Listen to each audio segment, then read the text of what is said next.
tawagin niyo akong pambansang coach ng kapulisan. Siya ang social media personality at fitness coach na si Rendon Labador.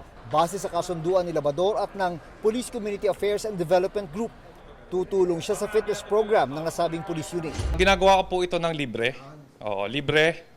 Nagpresenta po ako, pati yung aking mga coaches, para tumulong. Of course na nag-usap kami ni Rendon, naghingi ako ng tips. Wala namang involved na financial dito. Makita natin is fit na magturo. He's a gym instructor. Sa pamamagitan ng kanyang ilalatag na 93-day functional workout at diet, tiyak na mababawasan daw ng timbang ang mga pulis.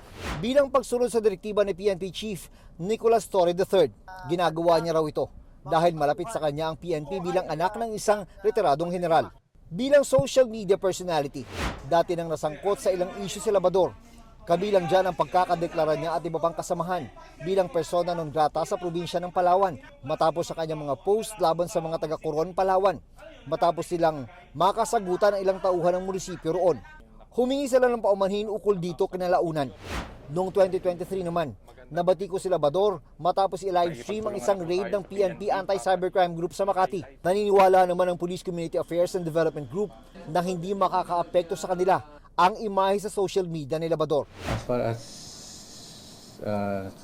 the PKG is concerned, focus lang kami doon sa fitness.